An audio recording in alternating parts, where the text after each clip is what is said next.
Okay, we're live, and if you're watching us through Periscope or Facebook, we're live, and we're recording on YouTube.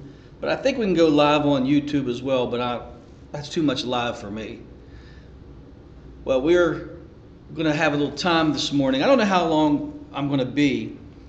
We don't have a worship service today, so we're going to get right into the Word.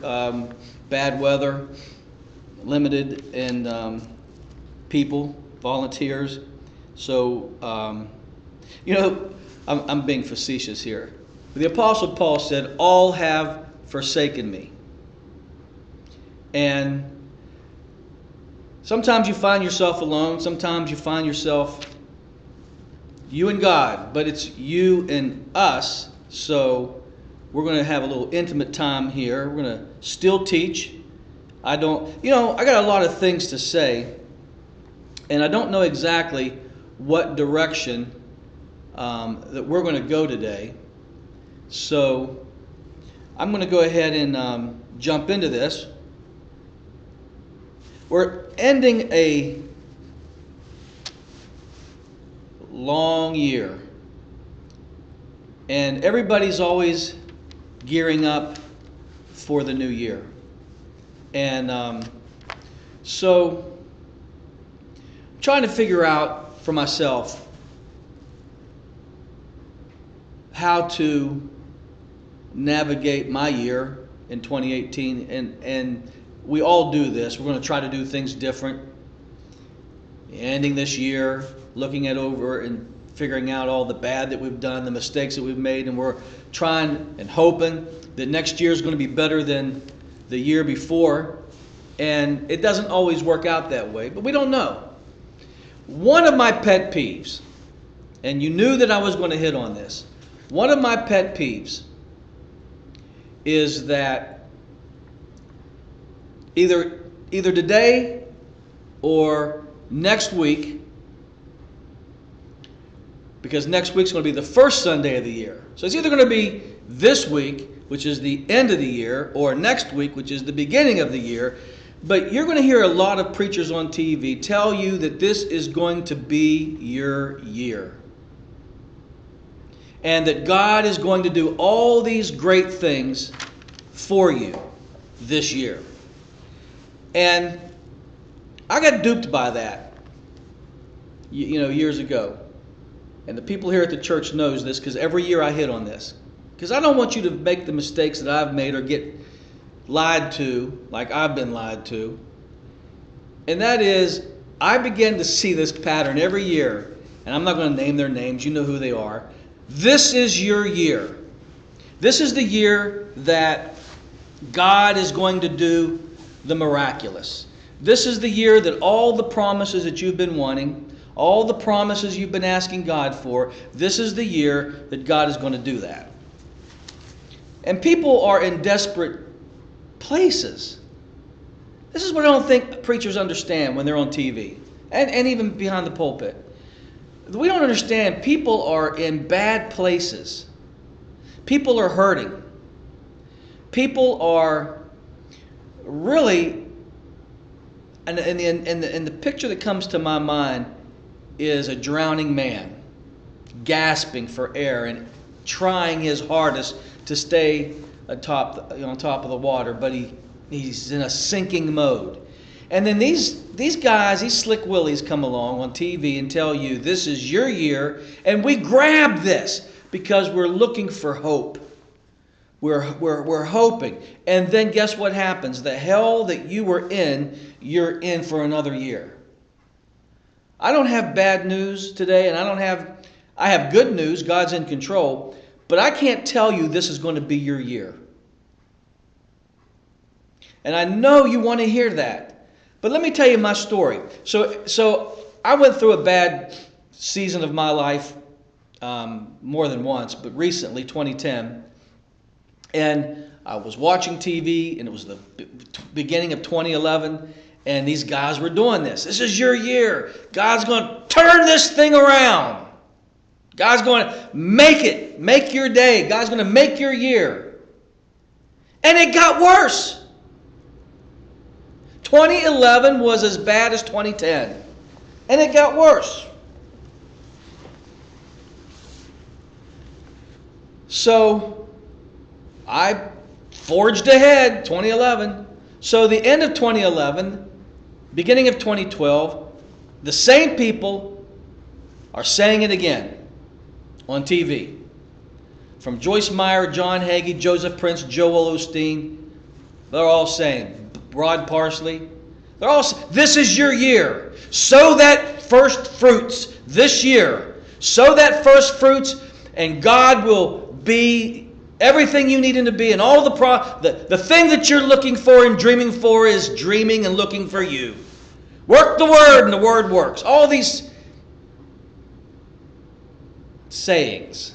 I'm trying to be nice here. And guess what? 2012 was just as bad as 2011 and 2010. I'm like, what the hell?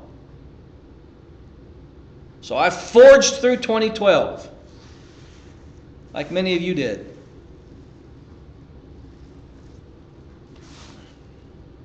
And here comes 2013. Now, I just had a bad 10, 11, and 12. And 2013 comes around. And they're on TV, and I'm like, nah, no more. I ain't listening to you guys. Forget it. I don't know. And if you watch my messages in 2010, 2011, 2012, 2013, you're going to see the evolution of a preacher that got fed up with religion completely. Now, God has been weaning me off of these men and these teachings, off of religion for years. But 2010 was, I don't know what word you want to use, but 2010 was like a big shift in my life. And then I had no clue that it was only going to get worse. So 2013 comes around, and I even told my church, because it just seemed like God was just stripping me of everything. 2010 was the beginning. Stripping me of a marriage, stripping me of friendships and relationships and things, and finances, and moving out and having to move out of the house, and blah blah blah, and just everything's changing. But it kept getting worse, and I kept telling the people, it's not getting any better. And so 2013 comes around, they're telling me this is my year, and I'm like, you can't promise. My eyes was awakened, and I said, you cannot promise me that. So I just want to warn you guys that 2018 is around the corner, and they're going to tell you this is your year. They're going to tell you the thing that you're dreaming of is dreaming of you. And the thing that you're longing for is longing for you. And the promise that you've been looking for, God is going to do in 20. Nobody can tell you that. What are they, God? You look at Joseph, and I always use this as an example. Joseph was in that pit. And it was going to be 17 years of hell for that man, straight. 17 years from pit to prison. Falsely charged of rape, slave in a foreign land, 17 years sold out by his family, sold as a slave, 17 straight years. 17 straight years of hell. Can you imagine Joel Osteen at the top of that pit, looking down? This is your year, brother. God is going to raise you out of that pit. Can you imagine if he tuned into TBN or Daystar or one of these Christian networks, and Osteen's telling Joseph in that pit, this is your year, brother.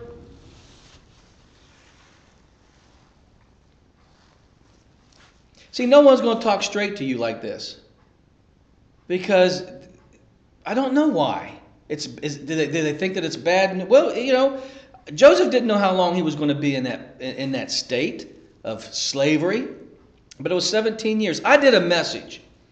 What year? Probably around 2007, 2006. And I was doing a radio program. And I don't know if we were live or not. But anyway, I was doing a radio program, and it hits me like a ton of bricks. All these instances in the Bible. And Joseph was one of them. And I titled, I titled the message basically, Things God Forgot to Mention. So Joseph gets these dreams, right? That people are going to bow down to him. His brothers are going to bow down to him. His family's going to bow down to him. But he didn't know that it was going to be through a pit and a prison before he gets to the pinnacle. So God didn't mention that. So here's these dreams. He's excited. He's got promises. And God fails to mention the pit and prison and the accusation of rape.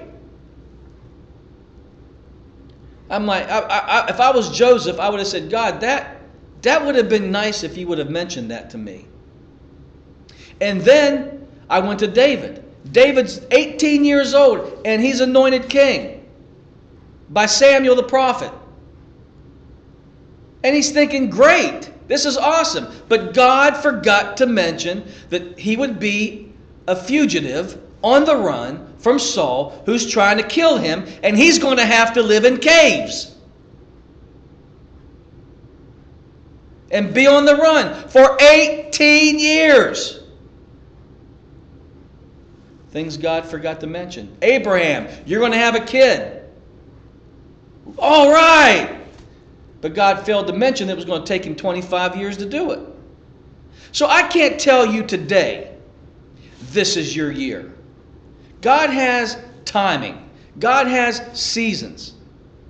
And you don't let anybody tell you anything like that. I mean, this could be your year. Now, don't hear what I'm not saying. This could be your year. But I can't tell you that. I can't tell you that God this year is going to turn things around for you. I hope that he does. I hope he does for me. Because I'm in a rut.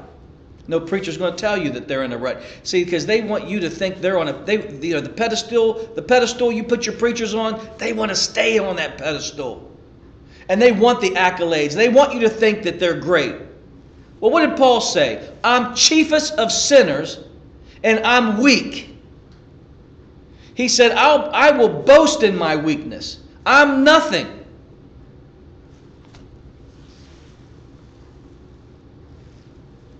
So I don't know. This could be my year. This could be your year. But even if it's not, and this is going to be another year of hell and trial and tribulation, the good news of that is it's working for you, not against you. Now let that sink in. Now, it's working for you, not against you. And you got to look at this year. If this is going to be another year of trial, the good news of it is it's working for me, not against me, and God is still in the preparation of setting me up for the good that's coming. It's not set up yet. He's making preparations. He's preparing the way.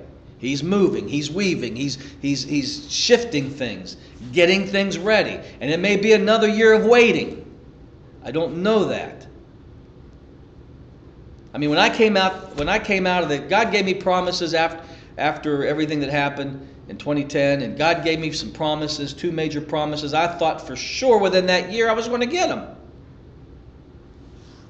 Didn't happen. So just be encouraged that if this isn't your year, it's still your year, but not in the way you think that it's going to be your year. Okay? Just remember, it's working. Everything is working for us. Even the good is working for us, and not just good, but bad's working for us. Paul, and that's biblical. Paul says the trials and tribulations are working a greater weight of glory for us.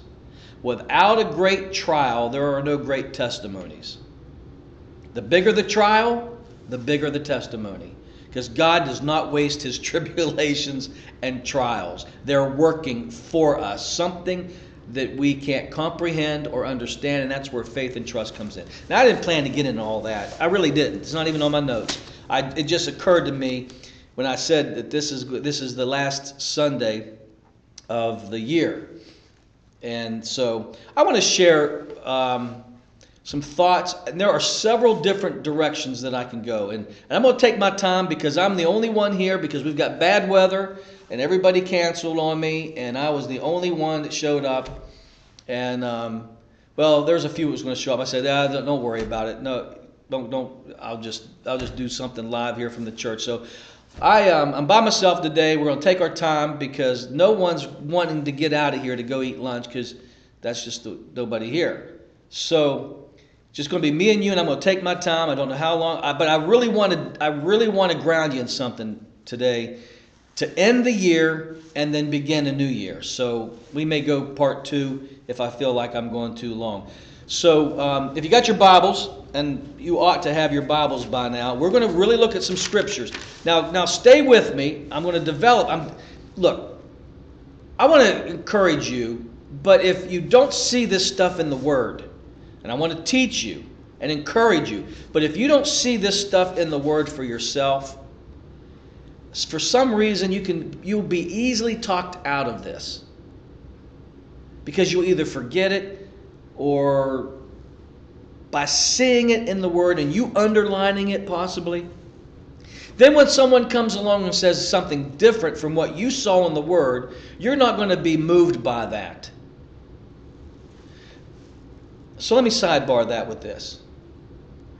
Before you go ahead, if you got your Bibles, go ahead and turn to 1 Corinthians chapter 1. Let me get my Bible. Before we get into let me say something about the Bible. The climate that we are in today as a nation, I'm talking about United States.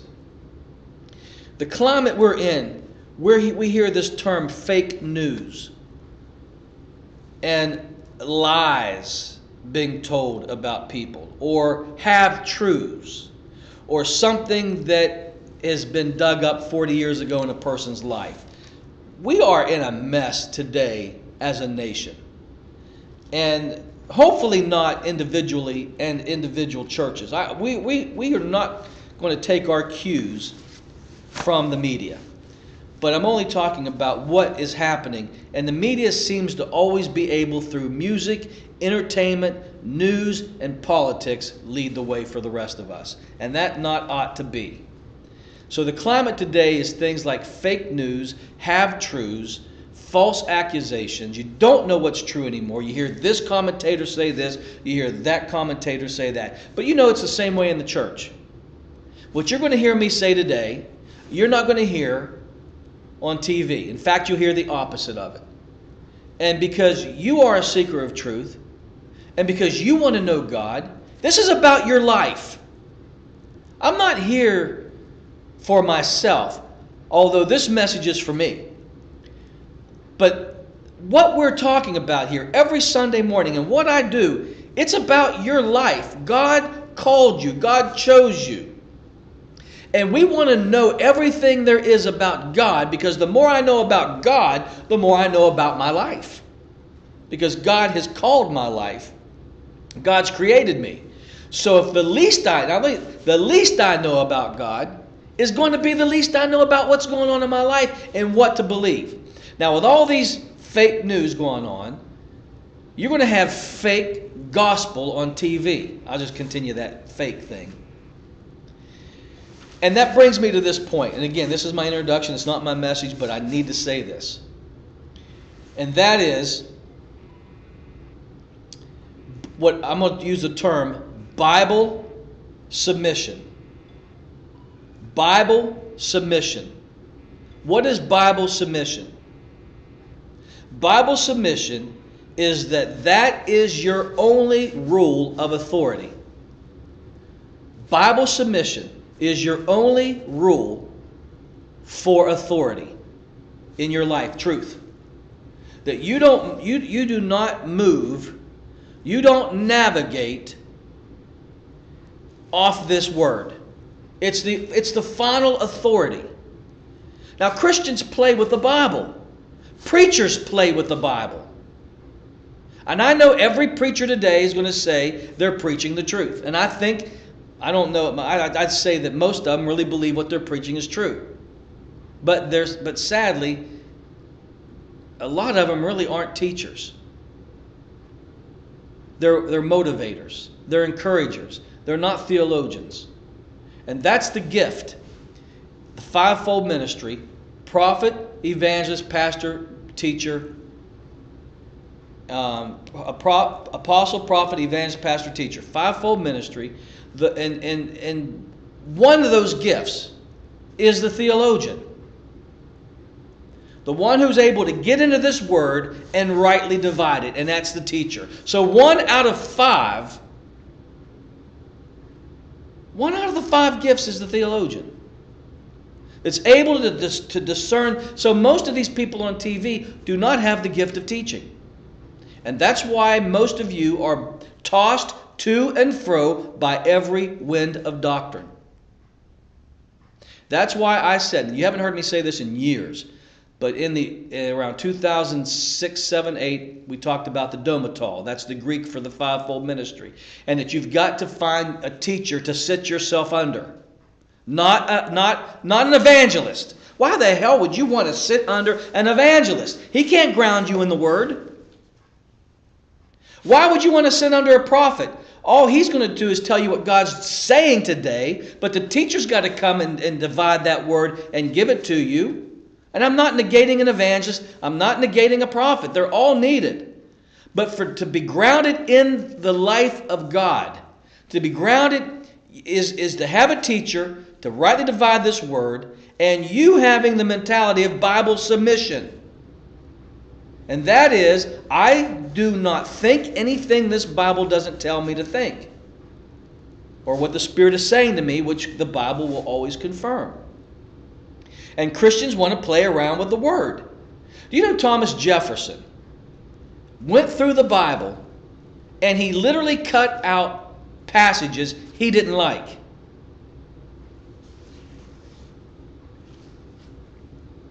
And he taped together his own Bible of passages he liked. The only passages... Well, who wouldn't like to do that? I'll tell you one I would take out right now, today. And Jesus said it, and I don't like it. I got a saying that I would love to take a pair of scissors that Jesus said and cut that out of my Bible and act like it's not there. And it's when Jesus said, in this world you will have tribulation. I don't like that. I don't like temptation. I don't like tribulation. There's a lot of things I don't like that's in the Bible, but it's there, and I have to deal with it. And I can't just act like it's not there. Every scripture, everything, I've got to rightly divide this thing. My life is built on this word. That's what I mean by Bible submission. So if someone's preaching something and they can't back it up, or I've seen that they've taken it out of context, boom, I'm not. That's it. I don't want to hear it. Bible submission. Another guy, by the way, if you want some history, Marcion, couldn't differentiate the Old Covenant from the New Covenant, which most don't and can't. He couldn't. And so what he did was he cut things out of the Bible. I think he left only Luke and all of Paul's writings. That's it. The Apostle Paul's writings and some of Luke. That's it. The dude who was who's Marcion? He was almost a church father until they labeled him a church heretic. So you got to be able to rightly divide. And what I'm saying, these people on TV, YouTube, and this includes me, if they're not giving it straight to you, you're not liable to hear it. You don't have to listen to it. Change the channel. If they're taking out of context. And they're cute. I'm telling you, they're cute. They got their skinny jeans, and they've got their comedy, and they've got everything. They've got the lights. They've got great stages. They've got everything. Great cameras. They got people. But they don't have the ability to ground you in the Word. And that's why it's so important.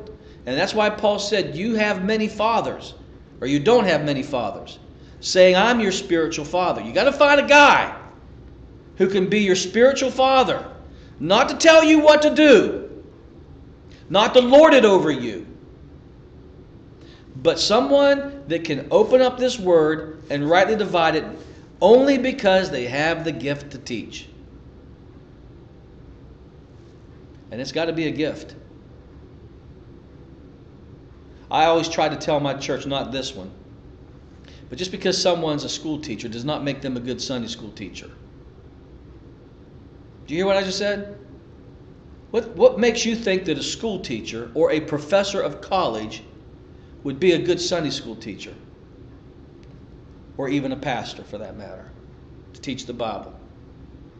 That's a whole different ballgame. Now, the reason why I say Bible submission is because all these people will come and go. Philosophers will come and go. Nietzsche's will come and go. Presidents will come and go. Statesmen will come and go.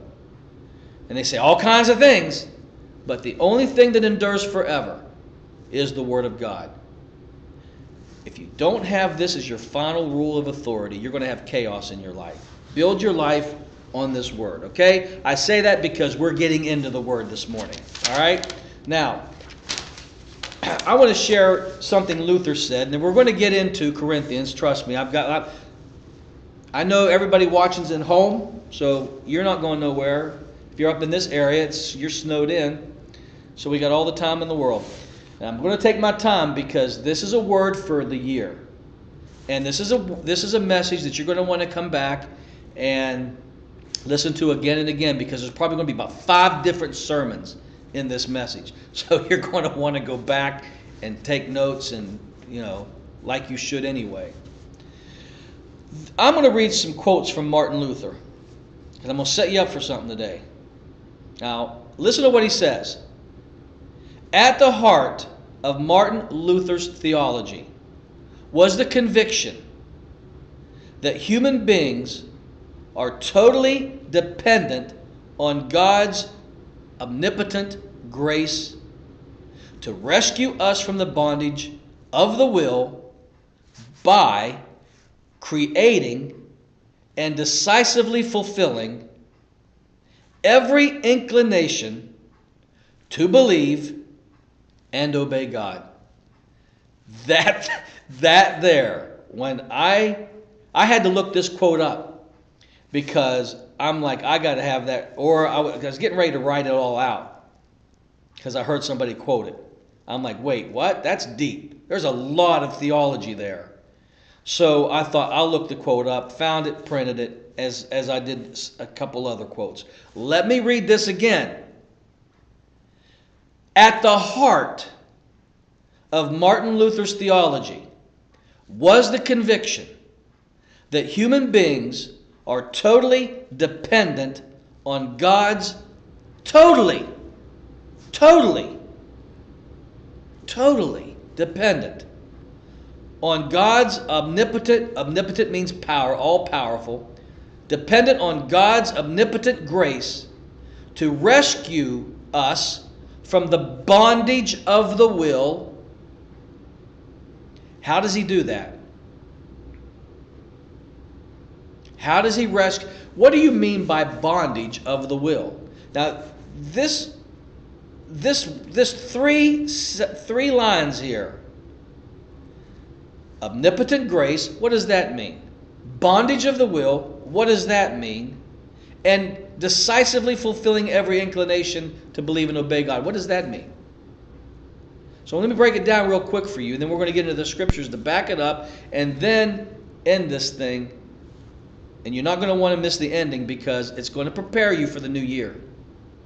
So let me say this again.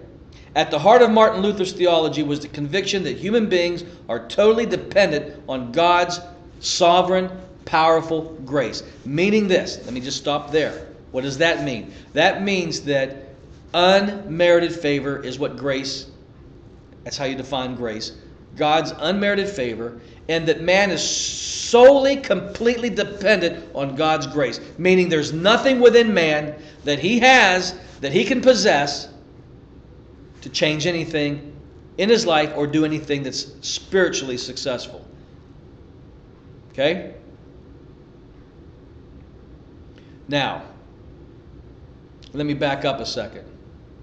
That means that we have to see ourselves with what Jesus, the way that Jesus said in John 15, chapter 15, verse 5. Without me, you can do nothing. And you have to understand, you're that drowning man. Without God coming down and saving you and sustaining you and keeping you, by the grace that saves you is the grace that sustains you, you can do nothing. And that's why Paul said, I'm chief of sinners, and I put no confidence in the flesh. That he understood that everything that he got from God was by grace alone. Nothing that he can engineer and orchestrate. Now, why do I say that? Because you have to understand going into this new year, don't sit there and make the mistake that 99.9% of Christians and the rest of the world are going to make. And we do it every stinking year. We didn't like last year. I didn't like myself last year. I want to be a better me next year. I want to be a better mother. I want to be a better parent. I want to be a better husband. I want to be a better wife. I want to be a better pastor. I want to be a better person. I want to lose more weight. I want to get into more shape. I want to learn more. I'm going to buy books and I'm going to educate myself this year. I'm going to pray more. I'm going to fast more. I'm going to blah blah blah blah blah.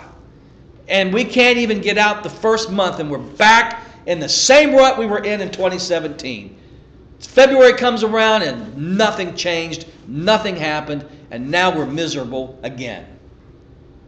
That's the plight of most people. Every year. And we go off our diets, we don't go to the gym, we as a husband we lose our tempers, and as a wife we confuse our husbands even more. I don't know. So don't do that.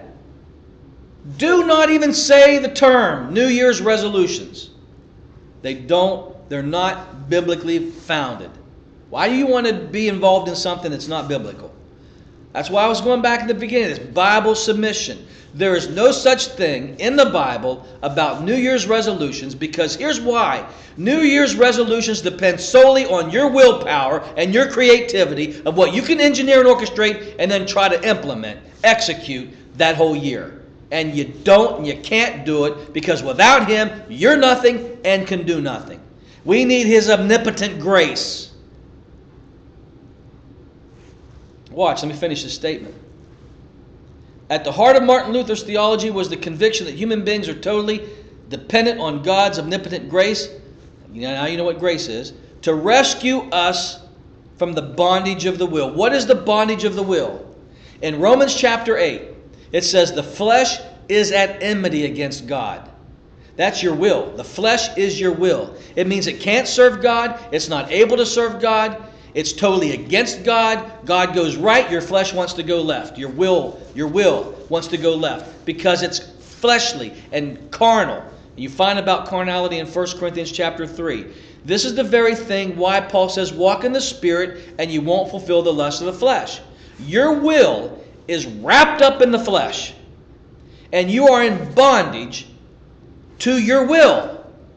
And someone has to rescue you from your bent to go right when God's going left. The bondage, nobody understands. You don't hear anybody ever preach the bondage of the will. Let me tell you, by the way, and I don't know if I'll get into this or not, but there's a book I got here. Martin Luther made this statement, and I'm going to tell you why. He said, I don't know, you could say he wrote 40 volumes. He's got a commentary on the Bible, all kinds of books that he wrote. The printing press was just created about the time the Reformation happened, so they were just printing and printing and printing. And he had, I heard 40 volumes. I don't know if that's true or not. I haven't really found anything to substantiate that, but let's just say 40 volumes. And in his letter to Erasmus, they were fighting free will. I am so sick of preachers talking about free will. Yeah, you got a free will, but it's in bondage. It's in bondage to the flesh.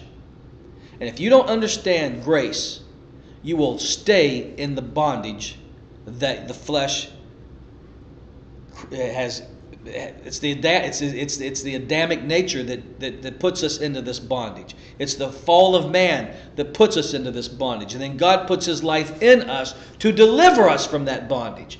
But if you're not walking in the Spirit, which is walking in grace, and this is why grace is so important, you're going to find yourself being carnal and sinning more than you want to. So Luther wrote a book, and it's called The Bondage of the Will. Listen to what he says about this book. He said, you can burn every volume that I've written. I really don't care about the books that I've written. There's not much. He says, I don't see them as profound or we could do without them. Burn them all, except my smaller catechism, larger catechism. That's valid. That's foundational. It's needed in this book. He said, take every book that I've written and burn them. He may not literally said burn them, but I don't care what you destroy them.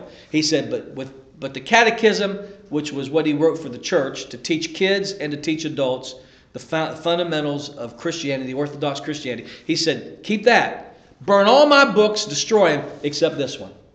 This one was the only book he said, and let me just paraphrase. If your house catches on fire and everything burns up, the only books you hope don't get burned up is the Bible, Catechism, and this book.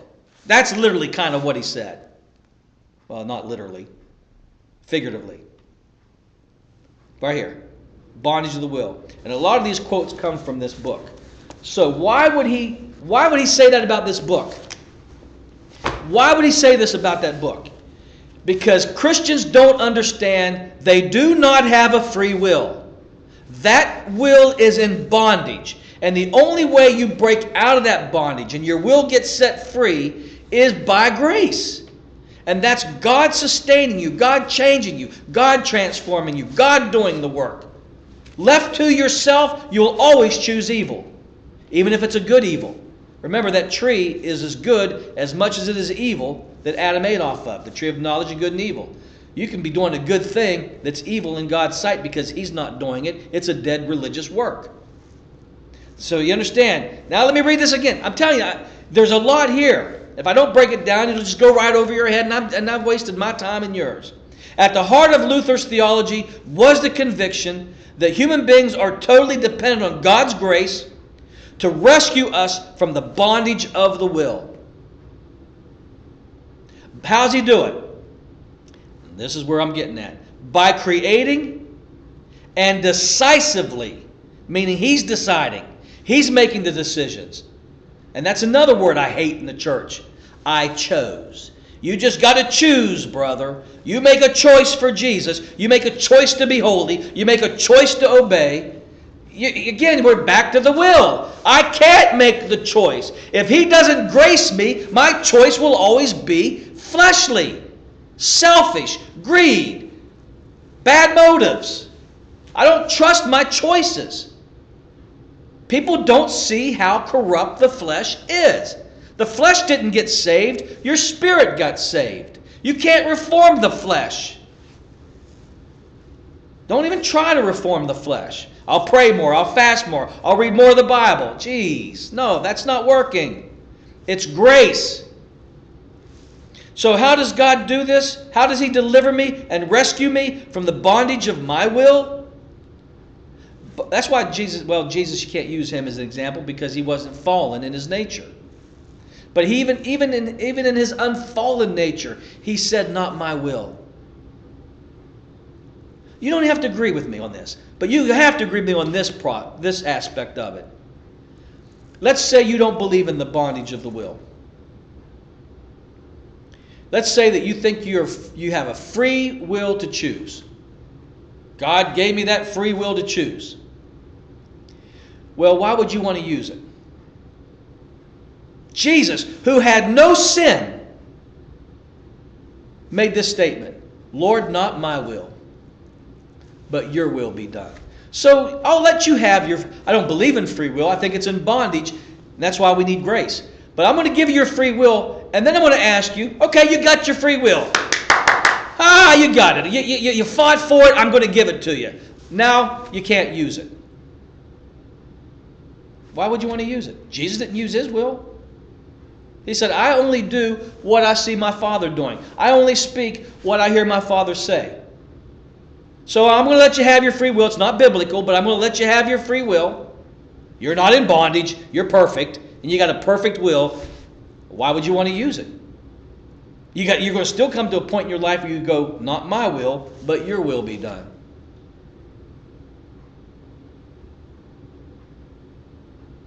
So how does God deliver us from the bondage of the will? By creating and decisively fulfilling every inclination. God, well, you're inclined to do this, and you're inclined to do that. I'm inspired to go over there. I'm inspired to say this. What do you think is creating the inclinations that you are experiencing on a day-to-day basis? If it's of the flesh, well, then that's the source. That inclination is sourced by the flesh. That's the source of the inclination of the flesh.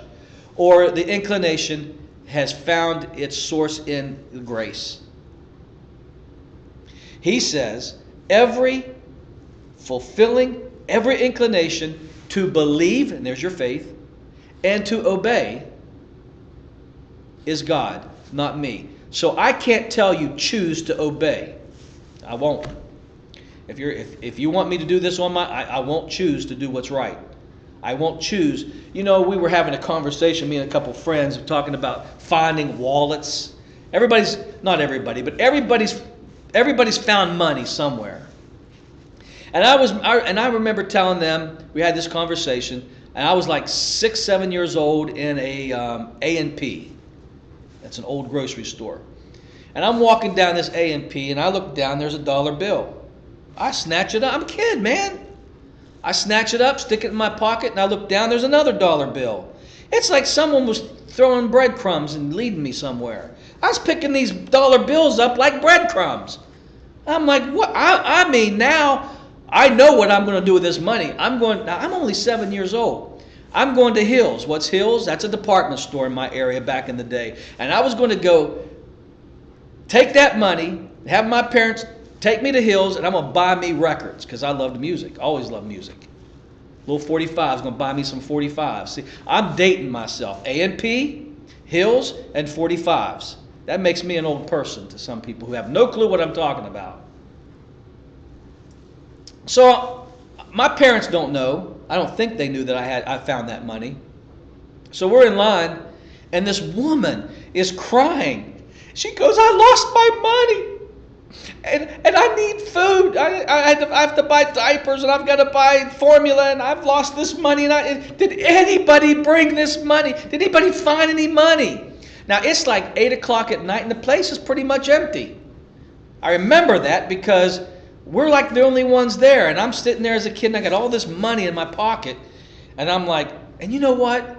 I ain't saying a word. I'm not going, hey, I found your money here. No, why? I want 45s. I'm going to Hills. I'm sorry, honey. I'm going to Hills with your money to buy me records. And I never said a word.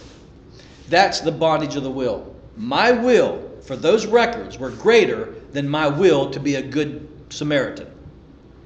But let me tell you, even being a good Samaritan out of the flesh, God's not honoring. Because it didn't come through him. It didn't come through grace. But I was a kid. I wasn't saved. Now I didn't get saved. I was 15 years old. That's at 7. I found money when I was an adult and didn't care to look for it. Now recently, I will tell you this. This is what grace does to a person. Not legalism. This is what grace does to a person. Last summer, I'm walking around the park. And I see some money on the, paper money. Real paper money on the path. I'm like, this is a setup.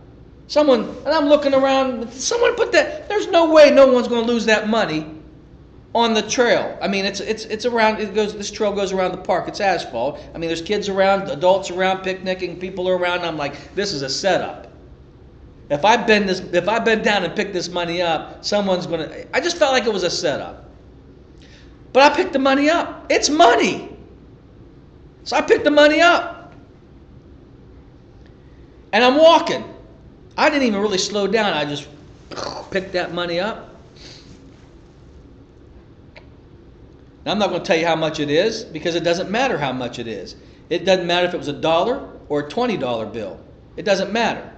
And I'm specifically not telling you why, because it's money and it doesn't matter. It's not mine.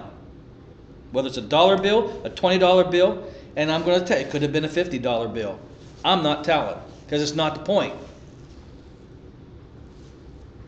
I swooped that dollar bill up, or $50 bill, or that $20 bill up, whatever, doesn't matter. So I swept that money up,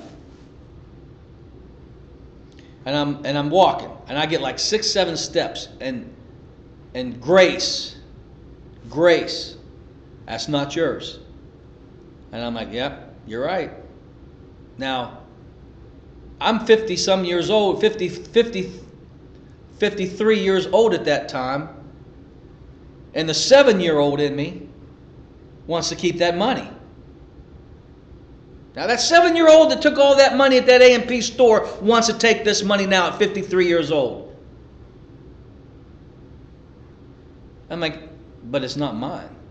So as I'm walking, there's this post right there in the middle of and I laid that money on that post and went on.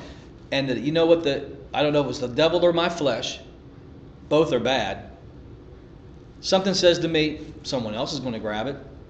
Because there's a lot of people walking around. Someone else is going to grab it. And it's like, yes, but I didn't because it's not mine. Now, there was nowhere I could take it. Say, hey, I found this. I came back around. Sure enough, that money was gone. So hopefully either the owner came back and looked for it or someone else grabbed it and kept it. Doesn't matter. It's got nothing to do with me. But grace. Now listen to me. This is the life of God transforming us. What we used to be, we aren't anymore. And even though today I still have the flesh to carry around, don't ever think that flesh is ever going to get any better. It can't be reformed. And that's why we have to really rely solely on grace. Not my willpower, not hoping that that I learned my lesson. No. You can make the same mistake 20 times and say, well, you made your bed lie in it, he'll learn his lesson. No, we won't. The flesh doesn't learn nothing. It's an enmity against God.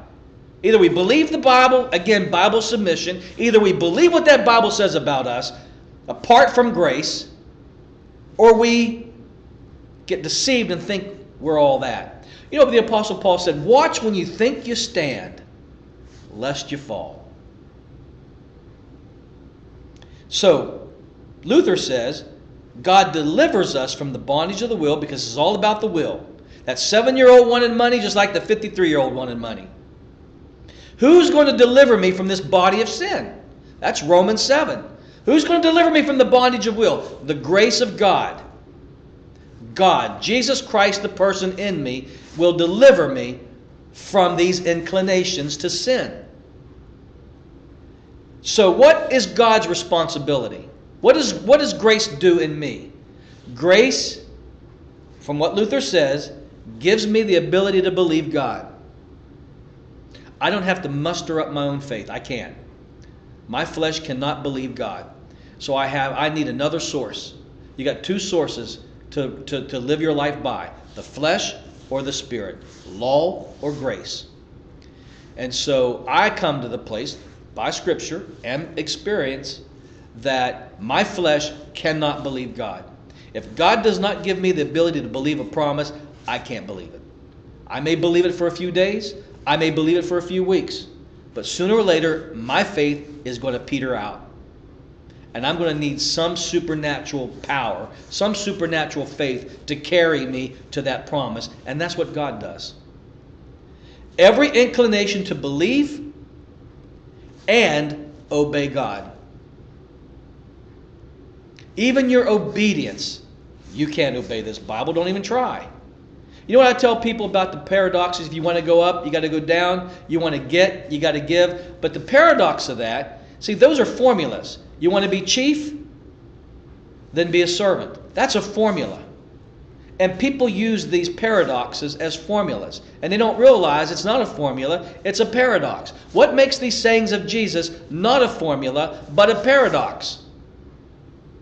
Is that if I want to be chief, I've got to be servant.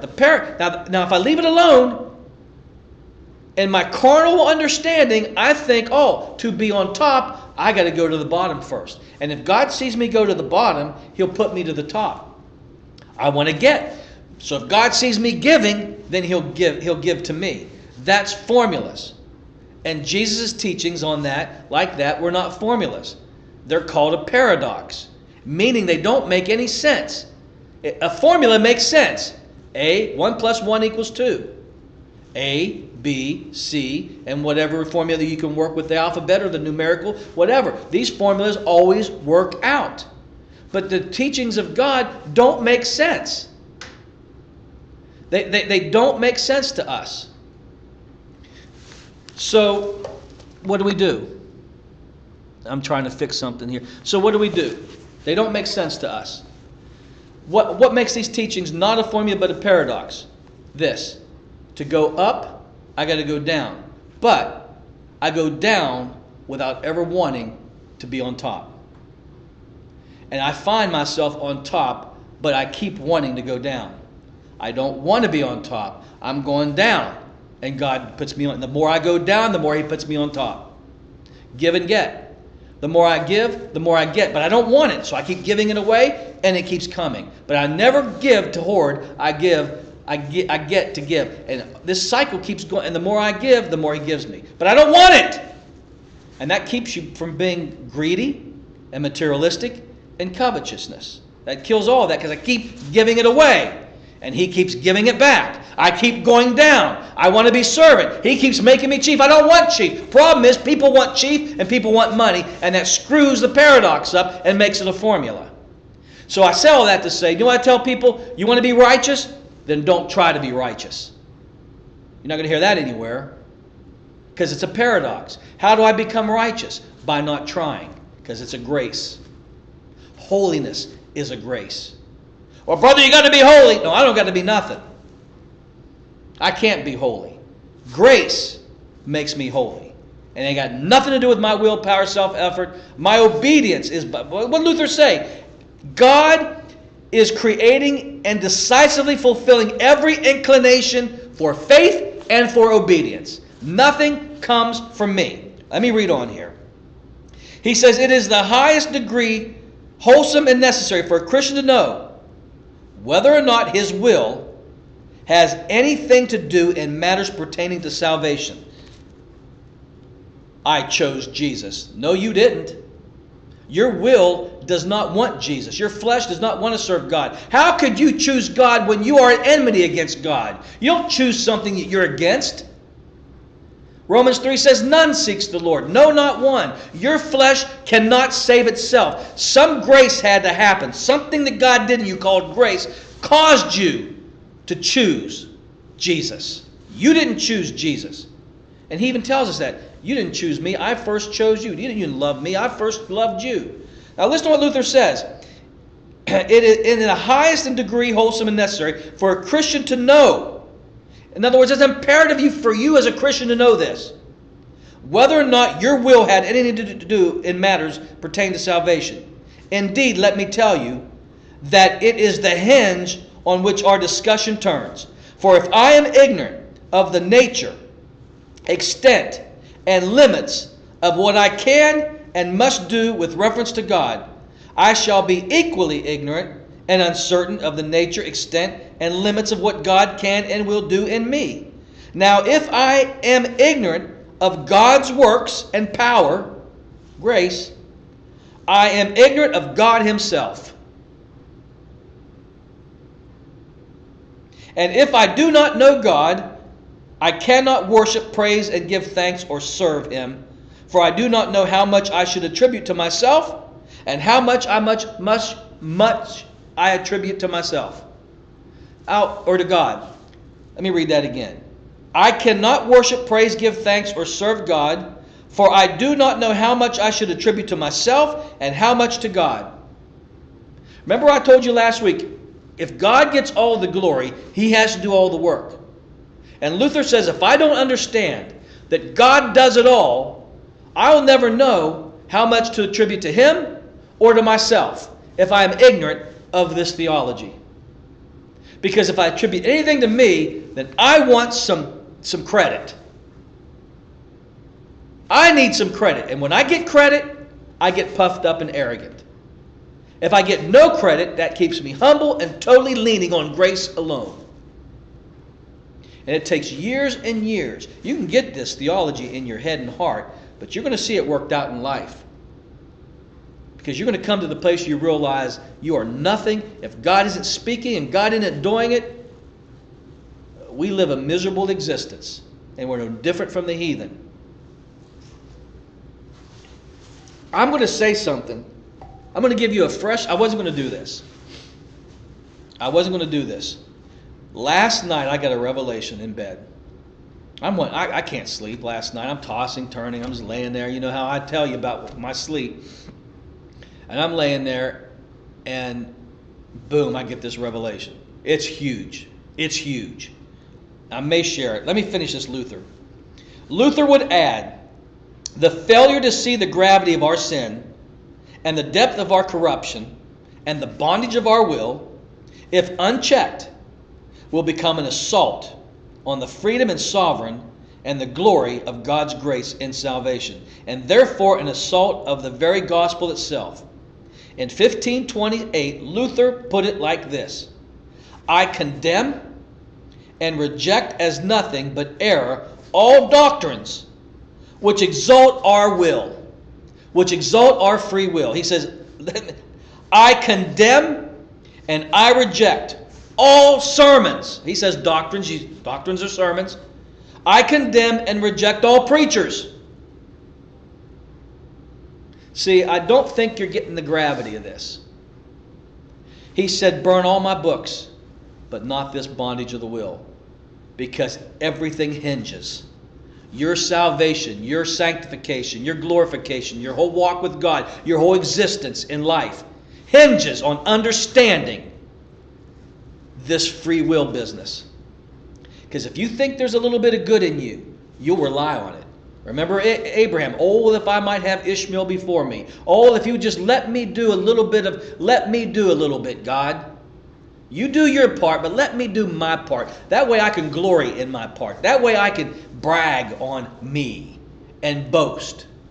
Romans 3:27 says boasting is excluded. Ephesians 2:8-9 says boasting is excluded. Both scriptures tell us there is zero room to boast, meaning God gets all the glory and the credit. And your will can't will anything good.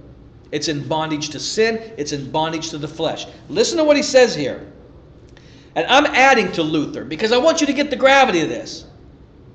I condemn and reject as nothing but error all doctrines, all sermons, all preachers that exalt the free will as being directly opposed to the mediation and grace of our Lord Jesus Christ.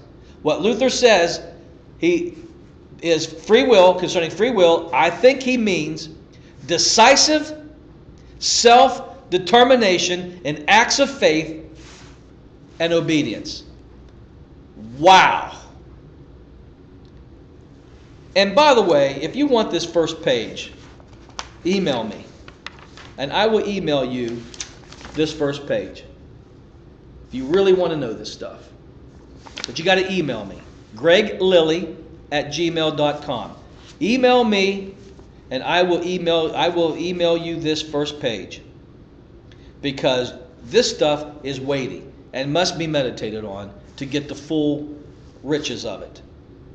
Let me say this last part again. I oppose, reject, condemn as nothing all doctrines which exalt our free will. And by free will, he means that you think that you can decide to obey, that you can be determined to obey, that you can be determined in any acts of faith and obedience. You can't determine that. So here we come up with a new year. I'm going to start tithing this year. No, you're not. No, you won't. Maybe the first 2 weeks. You won't, because you can't. The flesh won't allow it. It's an enmity against God. That's why we need... See, do you understand why we need grace? Do you understand why I constantly preach grace? Because left to ourselves, we will always do what's good for us. Selfish, greedy motives. Self-preservation.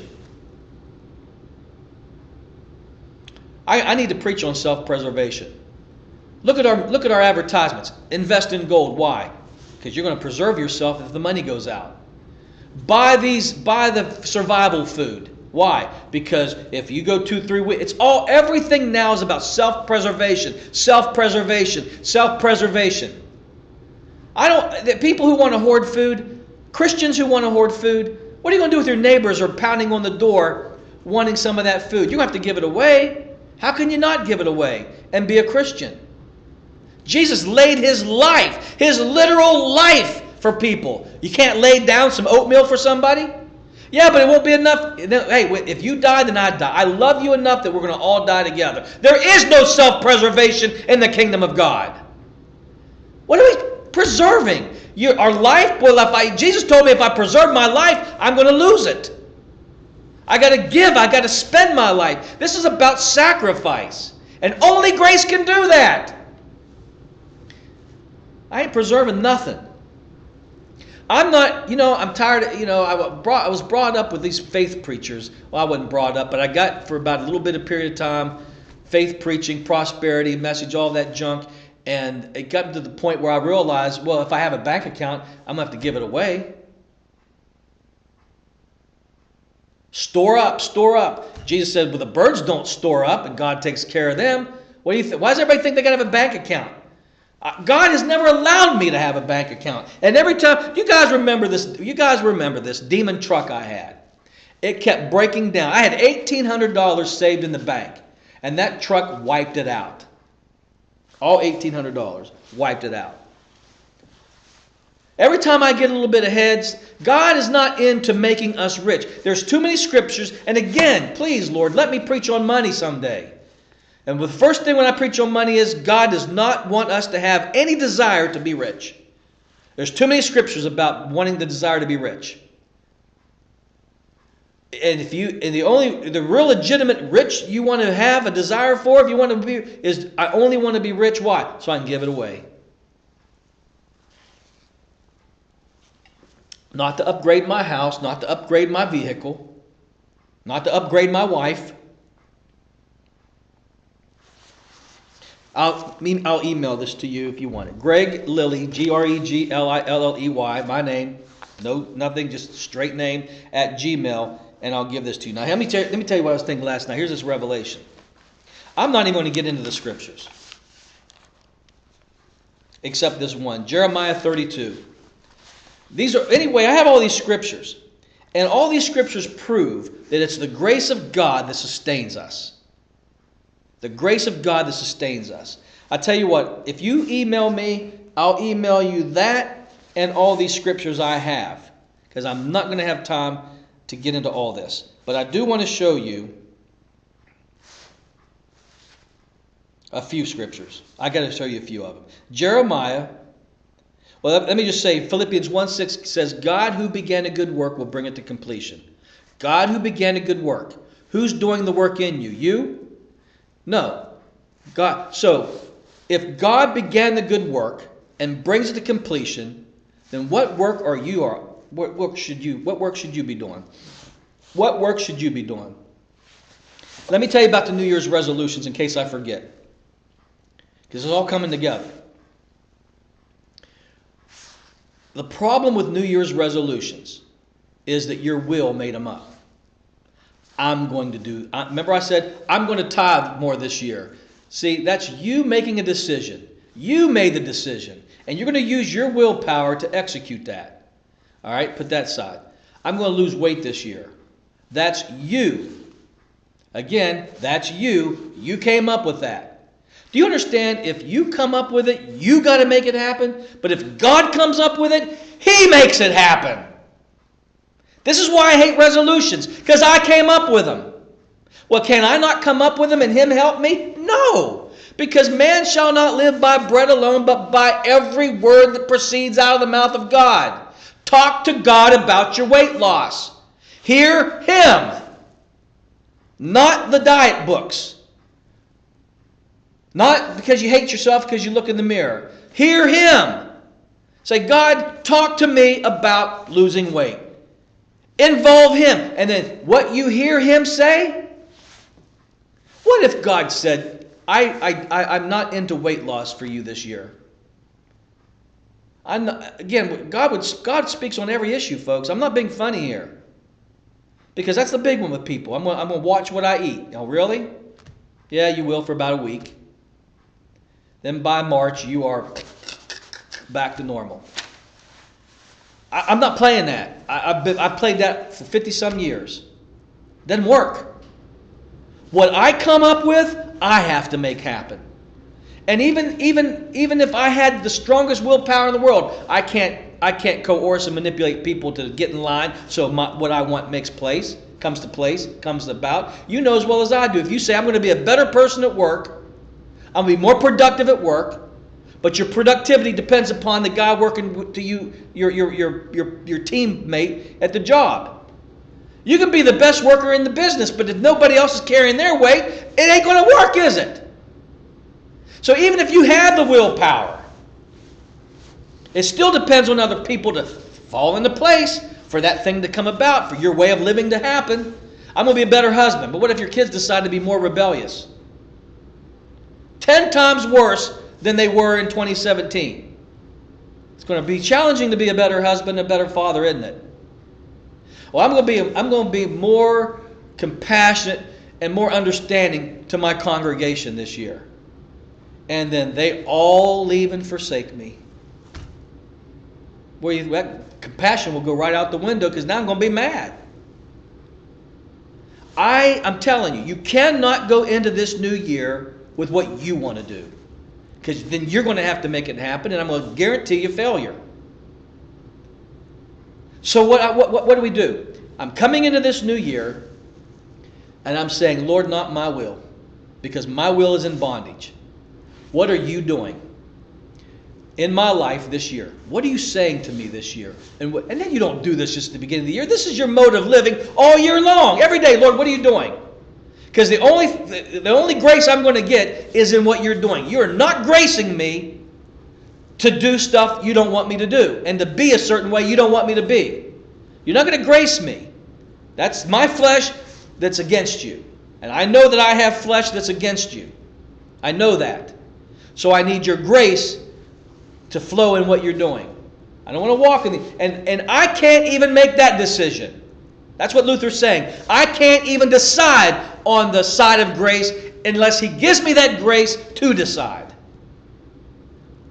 You don't understand how corrupt we are. I can't even make a good decision for God if He doesn't give me that ability to make that decision. I can't even choose A, B, or C unless He illuminates to me one of those letters, one of those ways or means. So coming into the new year, I'm not saying I want to do. Now, if I'm inspired and my inclination is from grace, I'm going with it. I'm going with it. And there is one particular, and again, I don't even call it a New Year's resolution.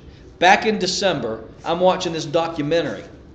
And it's on eating and health and all that. Because I am a junk food junkie. I work out. I want to eat better. I want to work out more. And that doesn't go well. I only got so much willpower, guys. And that's just in the physical, not the spiritual. So it doesn't work. I just keep trying. It doesn't work. And I love the statement, all triers are liars. What does that mean, all triers are liars? Because this isn't about trying. This is about trusting Him to do it. I stopped trying on I'm trying to work out, trying to read the Bible, trying to pray, trying to lose weight, trying to eat right. I don't. All triers are liars because your flesh can't do it. So now I'm watching this documentary, and faith.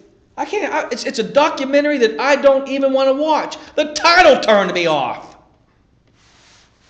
The title of it turned me off. But something said watch it. All right. I'm sitting there watching it. I'm like, yeah, this makes sense. Yeah. while the science of it is making sense, there's something rising up within me that isn't me. Because I don't want to do this. There's nothing in my flesh that wants to do what I'm watching or what I'm learning. But faith is rising up in me. And I'm like, whoa, wait. Desire came? Excitement came? Where did that come from? Where did it come from to watch? I didn't even want to watch that. The title turned me off. Let me tell you, and I'm being facetious, but that title might as well said How to Be a Pedophile. The title of that movie might as well said How to Be a Pedophile. I don't want to know how to be a pedophile. Just as much as I don't want to watch this documentary. The title of it. I'm not going to tell you the title of it because it's not relevant right now. Because it'll just make you think something religiously that I don't want you to think. So I'm watching this thing that I didn't want to. What made me watch it? And then what makes me even want to now act on it? Folks, it's grace. That's how grace works. That's how God can turn givers that give grudgingly into givers who give cheerfully. Not because I taught you well. No, it's because grace. Something happened within you. There's a faith now for things. There's a faith to go in this direction. There's a faith to go in that direction. Because you just encountered grace that results in faith. Philippians 1:6, he who began a good work brings to completion. So what I'm saying is, what work does God want to do for you this year? That's the work that will get accomplished. What goals? You want to call them goals? Call them whatever you want. What challenges? What goals? What priorities? What do you want to do? No. What are you doing? Because whatever you're doing, you will grace me to get it done. Is it to lose weight? Then I will have the grace. Is it to start exercising? I will have the grace. Is it to be more of a giver? I will have the grace. They're not your New Year's resolutions. They're His will. What are you doing? I'm sorry to say to most of us, He's not concerned about that extra 20 pounds you're carrying around. Maybe next year He will be. I don't know. Let me give you another one. Philippians 2:13. For it is God who is at work in you, to will and to do His good pleasure. So it's not up to you. It's not up to you. It's up to what God's doing. So the only thing that's going to get accomplished in 2018 that gets any merit with God is the grace, unmerited favor that God gives you. So the only thing that's going to get done today is what He's doing in your life this year. 2018 is contingent upon what God's doing, not what you do. Hebrews 12:1, He's the author and finisher of faith. That might be Hebrews 12, verse 2-3. He's the author and finisher of faith. Now let me show you Jeremiah 32:40. Jeremiah 32:40.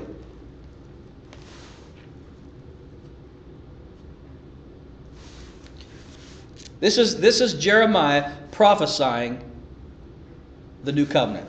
Jeremiah 32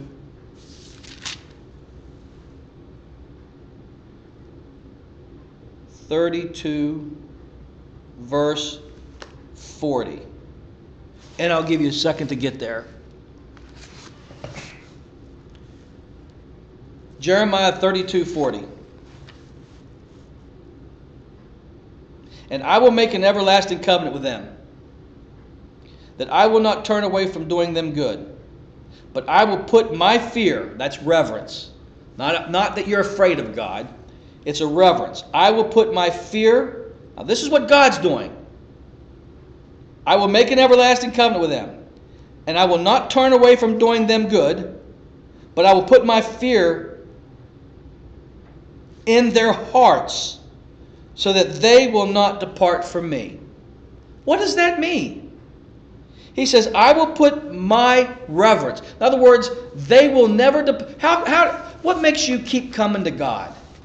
This is part of the big revelation I got in bed here last night, and I'm going to share with you in a second. What part of you keeps you serving God? Remember I talked to you about this a couple weeks ago, and I said, what is it that sustains me? I give up on so many things. I start something, I don't end it. I want to do this, but I never get it done. But when it comes to my relationship with God, that thing, I've never backslidden. Never in my life have I gone a period of time where I've walked away from God. Now, my lifestyle has been pretty bad at times. Screwed up, messed up, sinned. Bad sins and seasons of sin. But even in those seasons of sin, man, I'm still engaging Him. As if I weren't even having those bad seasons. I've never walked away. And anybody that knows me knows that is the God's truth. You get with me, we're always talking about God. You've never seen me ever leave God for a season. Never. Not that I couldn't, and not that people do. What sustained me? I can't take any credit for that, because it's the byproduct of this verse. I will put my fear in them. And again, that's not being afraid. It's a reverence. It's God. In other words, you could say, I'll put my life in them, and they will never turn away from me. They will. No man. And another part in Jeremiah says, no man will say, know the Lord, know the Lord. For they will all know me. That know is intimacy and obedience. I don't have to tell you, obey, obey, obey. It's His job to put it within you to obey. And until then, guess what? You'll disobey. And that's okay, because grace covers that. The blood covers the sin. What sins remain are covered by the blood. And what God is doing is what He's doing through grace and faith. Let me give you this scripture. I'm amazed. These are really good scriptures, but I'm amazed I never hear the faith teachers or the legalists ever use this scripture, because they would have to preach it. 1 Corinthians chapter 15.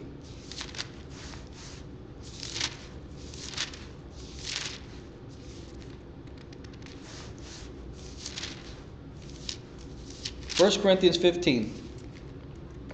What verse? Verse 10.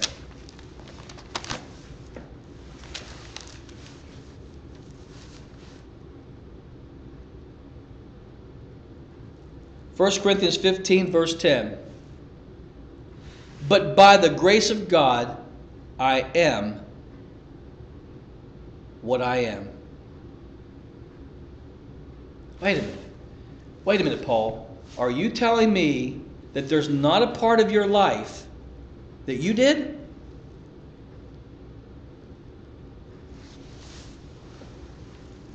Listen to what he just said. By the grace of God, I am what I am. You see me? Anything you see that's of God, he says that's grace. Anything you see that's not of God, that's flesh. And that's under the blood. God does not know me after the flesh, by the way. He says we don't even know Jesus by the flesh anymore. I mean, you got to think about that. So that means every single thing you see in me that's God is by grace. Wow. I am what I am by the grace of God. And His grace toward me was not in vain. Now look, I labored. Now you want to get. Now I'm going to be facetious here and play this out. Paul says, I labored more abundantly than they all. Paul said, I worked circles around everybody. I labored. You know, watch. He says, I labored. Is that what it says right there? I labored, yet not I. Wait a minute. You labored, yet not you. What, was it you or was it not you? Come on, Paul, you schizophrenic. Was it you or was it not you? I labored, but it wasn't I. So who was it? Is it you? Is it not you? Is it me? Is it you? I mean, what's he saying here? This is a paradox. How do you rest? How do you rest? Labor to enter into rest. You work more when you rest. God works more when you rest. That doesn't make sense. No, it's a paradox. He says, I worked circles around Peter, James, and John. All of them. I worked more harder than all of them, yet not I. But the grace of God which was with me. It's no longer I who lives, but it's Christ who lives within me. So it's you, but it's not you. Yeah, you see me doing this. Okay, for instance, right now. You say, man, this is really good. It's not me. Yes, it is you. I don't see anybody else on camera. It's not I. I'm not teaching you this. Yes, you are. I'm seeing you. Not I, but Him. Yes, I'm preaching, but it isn't me. It's Him. And who's Him? Grace. I can't take credit for anything. I'm not even going. When I'm going into 2018, I ain't looking here. It will be me living through 2018. It will be you living 2018. But it's not you.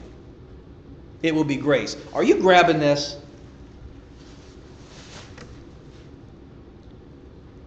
We made 2017. Are you alive and kicking? We made 2017. We fulfilled it. We got through it. We are almost through 2017, yet not I. Grace. The grace in me made it through 2017. And I can already put 2018 in the past tense. I've already made 2018. I haven't lived it yet. I don't know what the hell is going to happen to me in 2018, but I know I've made it already through 2018. Yet not I. Grace. The grace of God in me gets me through 2018.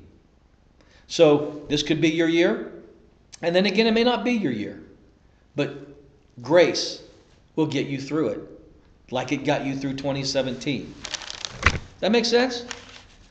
Now, let me just say this, and I'm going to close. I got a lot more here, but I don't want to wear you out. I got to give you this revelation that I got last night when I was just meditating a little bit about some stuff.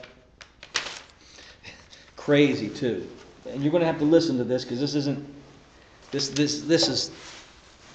I don't know. It's not religious. In fact, it's against religious. You remember when Paul went to the third heaven? And he said, I was in the third heaven and I've seen things, I heard things, I can't even come back and tell you. He said, then there was in other words, when he got back, Satan kicked his ass. He said, there was given to me a messenger of Satan to buffet me. He had a bad year.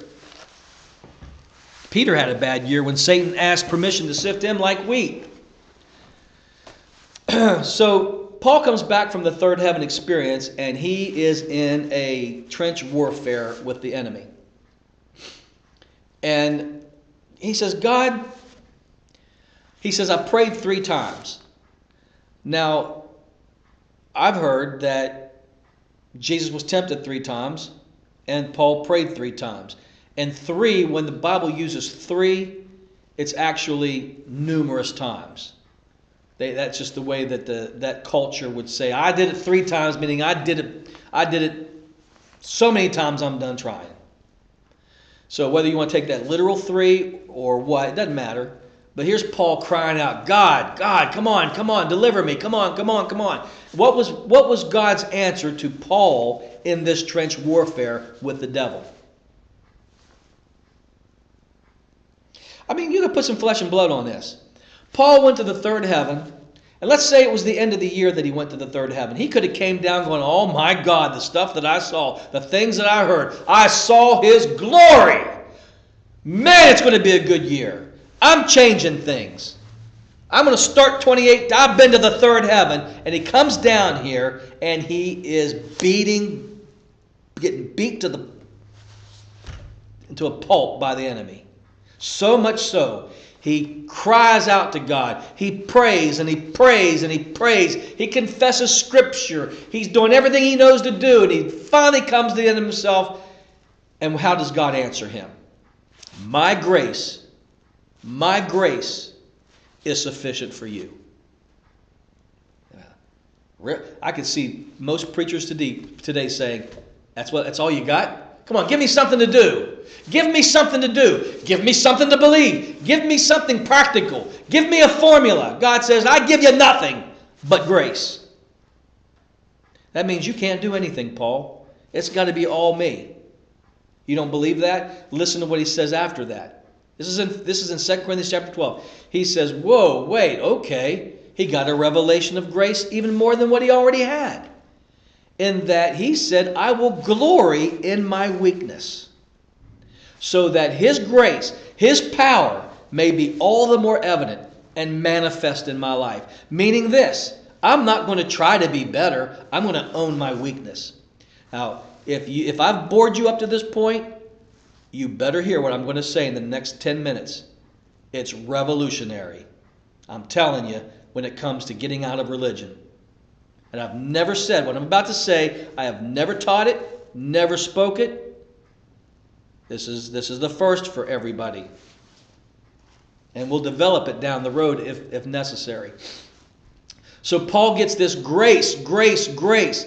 Now what does grace mean? He does it all. He's not wanting me to pray more, fast more, read more. No. God didn't give it. He said, my grace. He didn't say, well, Paul, if you want to overcome this thorn in the flesh, read the Bible more. He didn't say that. Fast more. Sow a seed. And what you make happen for others, God will make happen for you. Oh, God, that's just work the word and the word works. He didn't say none of that. He says, grace. And Paul's like, what? Wait, what? Oh, he got it. What does that mean? That means there's nothing, Paul, you can do that my grace has not already done or will do. And because Paul knew that there was nothing he could do in himself, he said, then I will glory in these infirmities. I will glory in my weakness. I will glory in my iniquity. Let's read it. Because I want to make sure I get it right. This is huge. Huge. I'm telling you, I'm preaching to myself. I don't care what you think about this. I'm preaching to myself here. You get the spillover. 2 Corinthians chapter 3. Concerning this thing I pleaded with the Lord 3 times that it might depart from me. Chapter 12, 2 Corinthians verse 8. And he said to me, my grace is sufficient for you, for my strength is made perfect in your weakness. So don't, Paul, stop. Don't get religious on me, Paul. I know you're going through hell right now. And I know you're in a rut, and I know things are bad, and I know you want a breakthrough. I know you need it. I hear your cry, but don't do anything. Get out of the religious mode of doing. My grace is sufficient alone. So my strength is made perfect in the very thing you're trying to change. Who wants to own weakness? In America today, only the strong survive. Everybody likes a hero. The guy who's strong, the guy who accomplishes, the guy who's out there in the front doing it. We don't applaud. America does not applaud weakness. Folks, the church hates weakness. The church hates weakness.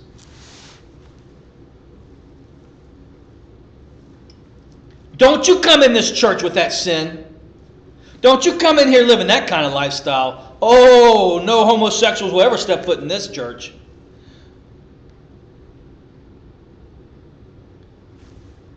Paul said, how am I going to get the great... Okay, don't get screwed in the head here thinking about strength. Listen, remember I told you terms that are synonymous? The Spirit, grace, Jesus, strength, power, Spirit. They're all synonymous. They all are Jesus. Christ is the sum of all things. Strength points to Jesus. Grace, it's a person. Peace, he's a person. Joy, he's a person. Strength, power, it's a person. Christ is the sum of all things. So don't get messed up here. Grace, strength, power, it's all a grace. So listen to what he says. My grace is sufficient for you, for my grace, strength, is made perfect in your weakness, in your sin, in your inabilities. Man, the church hates weakness. And so we got to come wearing a mask. Now listen to me. See, if I come into a church being me, oh man, they want to fix me real quick. Do you understand when I got saved? Now I'm thinking of a church I used to pastor. We start talking the same. This big church I pastored. Because God proved something to me. Now remember, what I'm telling you now is what I'm going to tell you what I got last night. How do I even begin this? Churches begin to have an air about them, whether they mean to or not. They dress a certain way. Now, a church everybody shows up in nice dresses and three-piece suits. They're a rich church. That's the personification that they want to put out there. We're a rich church and everybody dresses nice. Don't you come in jeans. Everybody get yourself a suit, and everybody's dressed up. So that's like an outward thing. Everybody's dressed up. Come to church dressed up. Nothing wrong with that. Don't hear what I'm not saying. So a guy who walks in with jeans is going to look around and go, and then they're going to look at him like, well, we're going to have to fix him. They start talking we call it Christianese. And then a guy comes in there and he's like, he has to start dressing like them if he wants to adapt. If he wants to be adopted by them, he has to adapt to them. Think about that. So he starts dressing like them. He starts talking like them. He starts acting like them. Because it's a community. The church is a little community. It's creating its own little culture. Whether it's designed to do it or not, it's what happens. I told my kids growing up, we don't act like that way in the house. So I did it. Parents create a little culture in their houses. And the kids adopt or adapt to what we create. It's all about behavior modification. We don't act like that here in this house. And schools, we don't do that. And so everybody has to adapt to what the community or culture or whatever. You get what I'm saying. Now, watch this. Going back here to this weakness thing, man. So because if I walked into this church and if I just going to, you know how hard it is to try to be somebody else and hide your weaknesses and failures? And we come in with a mask on. We come in and we look good and we sound good, but inside we're full of dead man's bones. We're dying inside.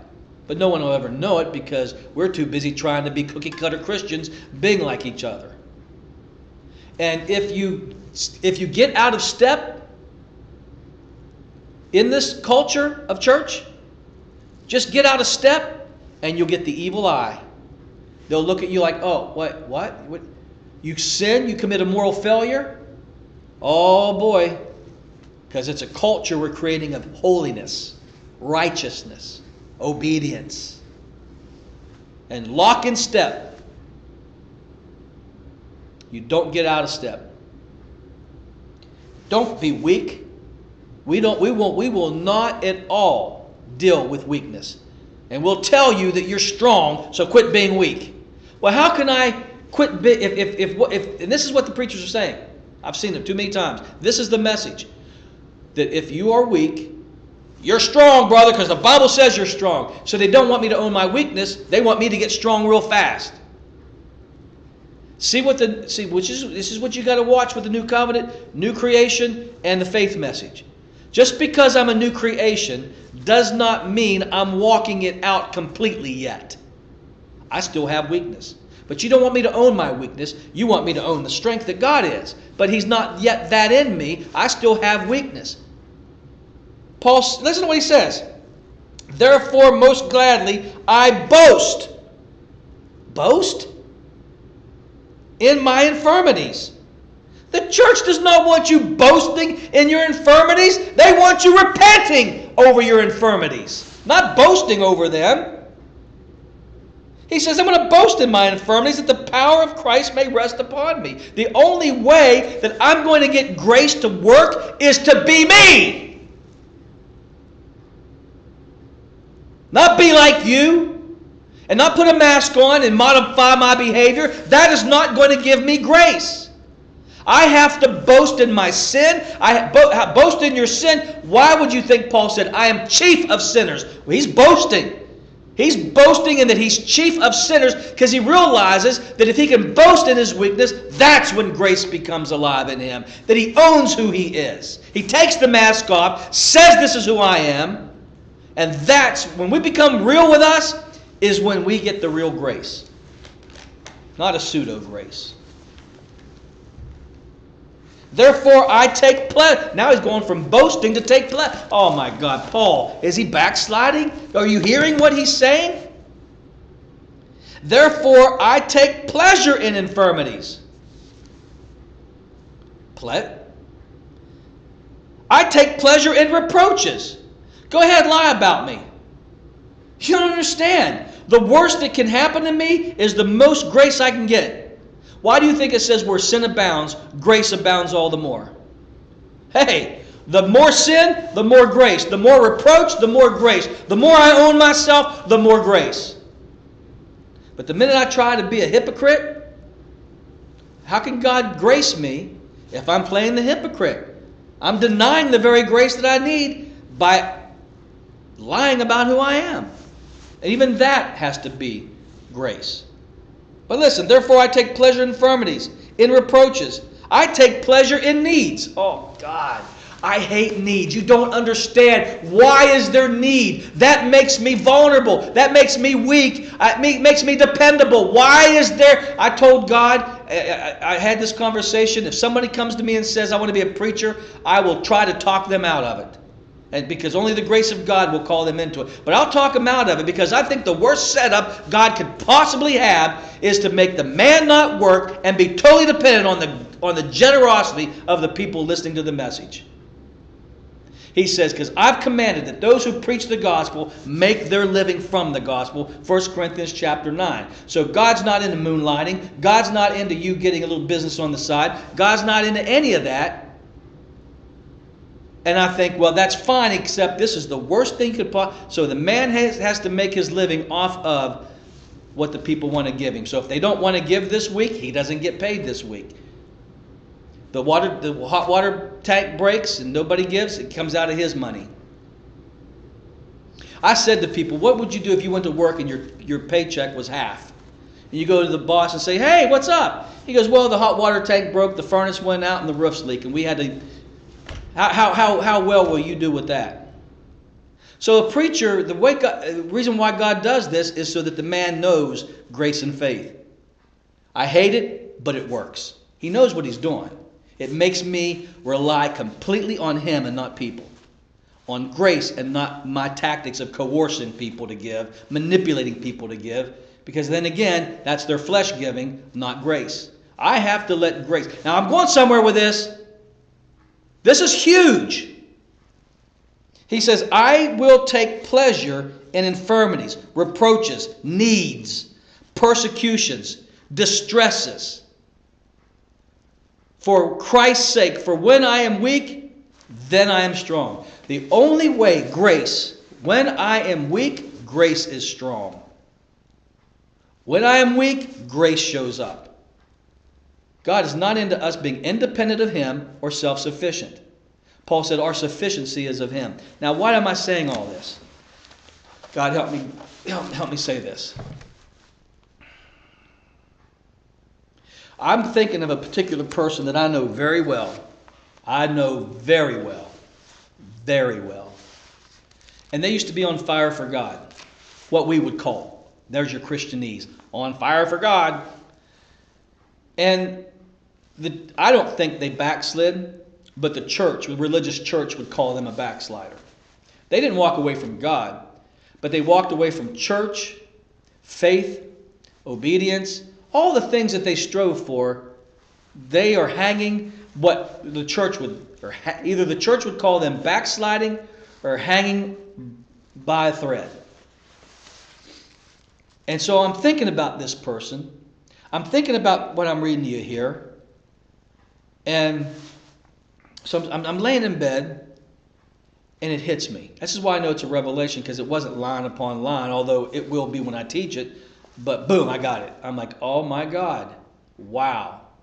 Now, I'm not picking on that person, because as soon as I thought of that person and I got this, God brought it to me. It's not about this person. It's about me. Remember what I told you in the very beginning. Watch how this comes full circle. And then we're done. The 7-year-old at A&P picked up money that wasn't his. And he kept it. The 53-year-old saw money, picked it up. Picked it up. Now stop right there. Was it mine? No. Why did I pick it? I didn't keep it, but why did I pick it up? And this conversation I had, we all around the table said, man, we found wallets. This one guy found wallets with, I don't know, I forget how much money in it and all that. But we're talking about this. And it hits me. The 7-year-old that picked up that money has not changed at all from the 53-year-old who picked up money. And I'm like, wait, what? The man, I've been told that I have a temper from the people that have lived with me. And I've yelled and I get mad, blah, blah, blah. At the kids, yell, kick the dog, yell at the kids. Oh, you know how that is. And in my 20s, I had a bad temper. In my 30s, I had a bad temper. In my 40s, I had a bad temper. In my 50s, I still get angry. I'm like, wait, what? The anger of yesterday has the potential to show up today. Have I not changed? I'm still tempted to take money that's not mine. I'm still tempted to get angry and yell. I'm still tempted to look at a woman in lust. I'm still tempted to drive fast on the interstate. I'm still tempted to overeat. I still have pride. Wait, guys, listen to me. Whoa. What the hell? I haven't changed. What is going on? Now, this is in bed. I'm like, but I'm getting it. I know it. Now he's teaching it to me line upon line. So as I'm saying it to you right now, as it came to me and I got it. And then I articulated it to myself as I'm doing to you. Now watch this. I thought we should be transformed from glory to glory. I thought we should be conformed to the image of Jesus. Yeah, all that's true. But I'm still in the flesh. I have Jesus in me. I have grace operating in me. But there's still the flesh there. Anger will never, you'll be able to control it more by grace, because the fruit of the Spirit is self-control, by the way. Self-control is not you controlling yourself. Self-control, look it up in Galatians 5, self-control is a work of grace. Discipline is a work of grace. This has got nothing to do with you. The flesh fails on all that. So I'm sitting there thinking, wait a minute, in my flesh is still lust, still anger, still all this. Now I'm being vulnerable here, so you can judge me and criticize me, but I'm doing this for those who are truth seekers. This is for the people. This is not for people to condemn me with, but you can do what you want. I don't care. I was pastoring a large church because this is what God showed me last night. Because people would look at me today and go, you've backslidden. You were more righteous in the 90s than you are now. You were more holy in the 90s than you were now. What gives, Greg? Were you faking it? Were you not a, this, that, or the other, right? I'm saying, Lord, because who knows you better than you? And I'm owning myself last night. I'm like, God, I talked the talk, I walked the walk in the 90s when I was a pastor of this large church. I was a certain way. I preached a certain way. I was a certain way. And then somewhere along the line, I gave all that up and became a guy who's not as good as he was in the 90s. I did things I never thought I would do. I said things I never thought I would say. My lifestyle, can I be honest with you? You'll never hear a pastor say, I think I'm a worse sinner today. I lived a better Christian life when I was younger. than the kind of Christian life I live now. I'm like, wait, what? And then that person comes to my mind again, full circle there. And I'm like, I get it, God. I get it. There's no such thing as backsliding. Now listen to what I'm saying. There's no such thing as regressing. I don't believe it. What I saw, and if you don't believe it, we may have to develop this because there's scripture to prove it. What I saw was I wasn't owning who I really was in the 90s.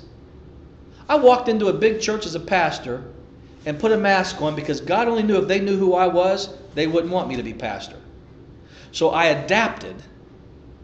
I never wore a bunch of suits all the time till I started going to that church. I never talked to Christianese till I started going to that church. I never acted a certain way. I began to get molded into their image. As a pastor, I knew, after being a youth pastor and associate pastor, I knew what kind of pastor these people were looking for, and I filled the card. But inside of me were yet things God hadn't changed by grace. Because I didn't need grace. I didn't understand grace completely. I understood to some degree, but I was self-sufficient. I dressed, I walked the walk, I looked the look, I talked the talk, I fit the card, I fit the bill. Hey, we're all having fun here, are we? We're not. And this person that I know walked with me alongside.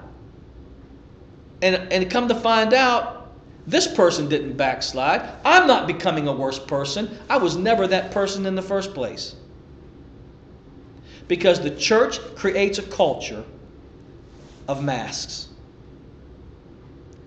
And it's not since 2010 that I finally gave up the mask.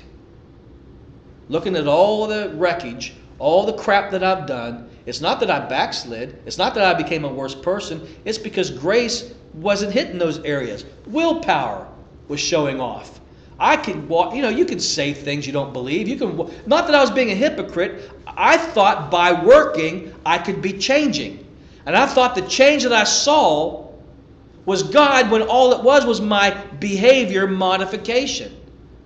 I was fitting the bill. You need me to be this way? I'll be that way. For the sake of job, position, friends, family, well, I don't know. You put yourself in there. And then when finally, because everybody has this, what word am I? I'm almost done. Everybody has this, they call it rock bottom experience. Everybody has this time where they have to come to the conclusion, I can't do this anymore. This isn't me. Now wait a minute, here's the kill. Here's the kicker. People think at that point they lost their salvation. When in reality, they just had the experience of Paul. You know what? I ain't all that. And there's still things in me. God, it's all you or it's none. It's none of me, it's all of you. And now, in your backslidden, what they would call backslidden, is really you coming to who you really are that was never changed because you never allowed grace to do it because you took on religion. You worked religion, and religion works. You used willpower, and willpower works. What you became a hypocrite and probably didn't know it. You put a mask on. You hid your weaknesses. You hid your infirmities. You came in there plastic, smiling like everything's okay, being somebody you really weren't. And the only time that you could be yourself is when you're by yourself, and finally you can let your hair down. You knew who you were all that time. I knew who I was all that time. But the church will not allow us to glory in weakness, to glory in need. Can you imagine someone saying, take pleasure in your addiction? Take pleasure, glory in your addiction. Glory in your needs. Glory in your inability to be what somebody else wants you to be. We're not hearing this message. And this is why grace isn't working. Paul says, I am what I am because of the grace, because I'm owning, because I know that I'm in need. I'm chief sinner here. And I need grace. And where sin abounds, grace abounds all the more. But you have to have grace can only do this, by the way. Have your eyes opened to this. And grace can only do that. You don't make a decision. You don't choose. Grace does everything. Grace does everything. Grace does everything. I don't like who I am right now. But I have to say, God, you make me worthy by the blood. And that you impute to me a righteousness I don't have. And so I am made worthy by the blood. I have the gift of righteousness. And if you're happy with me, I got to be happy with me. If you don't know me after the flesh, I can't know myself after the flesh anymore. Because there's always something wrong. Have you ever come to that conclusion yet?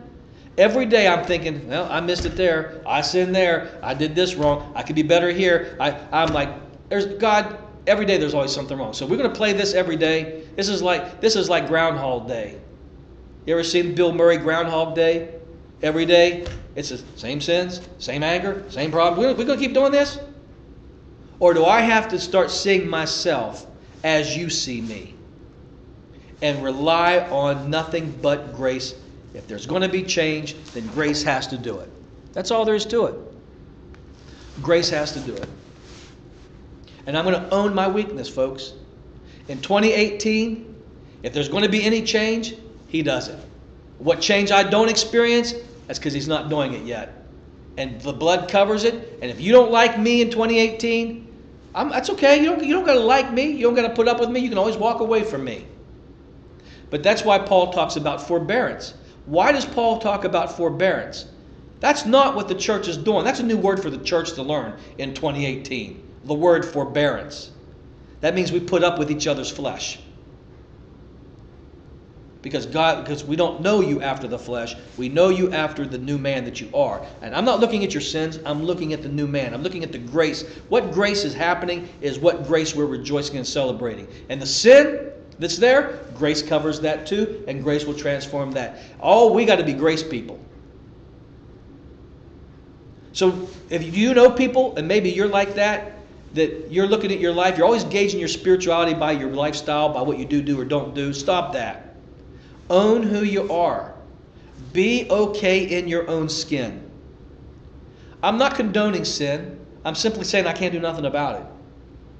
I don't condone world poverty, but I can't do nothing about it. I don't condone the war in the Middle East, but I can't do nothing about it. I didn't like some of the presidents we've had, but I couldn't do nothing about it. I can't do nothing about this nature, this lower nature called the flesh. Nothing I can do about it. It can't be reformed. Discipline won't work. The power of sin is the law. The more I try, the worse I become. So that doesn't work. Doing doesn't work. Trying doesn't work, because all triers are liars. Either grace is doing it, or I got to wait.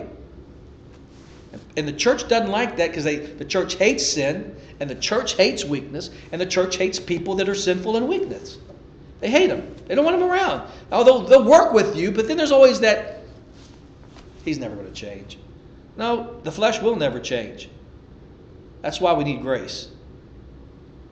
When you're coming up against 2018, your only hope is the grace of God. That's your only hope in 2018.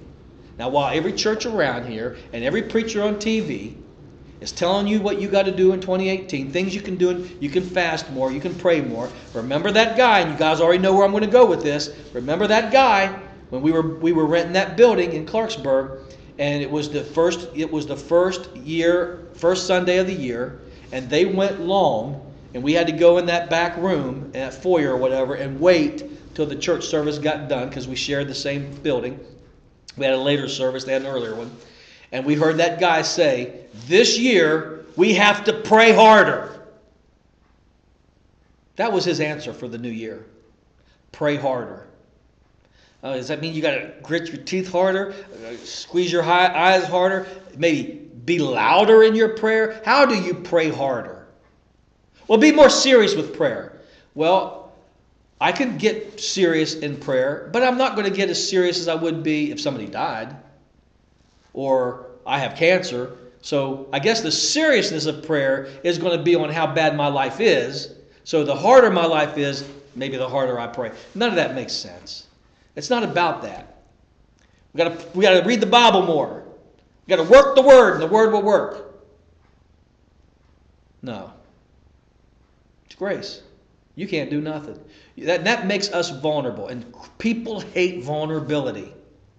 Do you realize this is the place you got to come? Whatever happens in 2018, He's got to do it, and that leaves you with nothing to do but trust and rest. He does it all. So you may want to have things done in 2018, but they have to pass through His filter, called His will. Lord, I'd like this to happen. What say you? I want us as a family to be this way. What say you? I want to be this way. What say you? And all I can tell you to do, get rid of your New Year's resolutions. They're not going to work. That's all a waste of time. Take some time and just say, God, what are you doing? Because that's what will be done. Not my will, but your will be done. So what is it you're doing? Whatever you're doing in 2018, that's what will be done. Whatever I'm going to be doing in 2018, that won't get accomplished. I'll falter and fail and try. I don't want no Ishmaels in 2018. I don't want them. I don't want any works of the flesh. And whether they're good or not, I don't want them. I only want what He's doing. And that's a hard thing to do because the flesh wants what it wants, when it wants it, and how it wants it. I have got challenges just like you do this year. I've got temptations. I've got some things that are haunting me, that are just the devil just coming at me. I know what God's will is, but my flesh fights God's will at every turn. And you know as well as I do, that's true. Read Romans 7. The good that I want to do, I can't. The things that I want to do that's good, I'm not able to do them. The things in the evil that I don't want to do, I end up doing. And the only deliverance of Romans 7 is Romans 8, the law of the Spirit. And that is grace. And the beautiful thing is, God's not condemning us when we fall. No condemnation in 2018, just grace. Grace and grace. And just know where sin abounds in 2018, grace abounds all the more. Don't hide your sin. Be like Paul. Glory in your weakness. Because that's when the full grace comes. I don't want a church of plastic people. I don't want to create a culture. I hate that term. They're all using it now. We're creating a culture here. No, we're building people here, and everybody gets to be individual. If he wants to show up smelling, let him show up smelling. If he wants to show up in shorts, let him show up in shorts. If he wants to have long hair, let him have long hair. If his lifestyle is this, let him do that. I don't ask anybody to change, never will. We're not creating a culture here, because then you have to look like me, and God knows we don't need any more that look like me and act like me. Amen? Well, I've probably kept you too long. I don't even know how long we've been, but like I said, nobody's here. It's just us, intimate time together. I just want to challenge you for the new year. And you may have to go back. I didn't get to the scriptures. Remember, if you want all those Luther quotes, email me, and then I'll email you all the scriptures that we were going to look at to get you grounded in grace. That shows you that it's all by grace and nothing from you. Have a good new year. This is New Year's Eve. We're live, and I wish you the best tonight. Be safe. Be safe. I don't know what you're going to drink and what you're going to eat tonight, but be safe by the grace of God. That's the only way you're going to be able to control yourself tonight. It's the New Year's. Grace. Grace.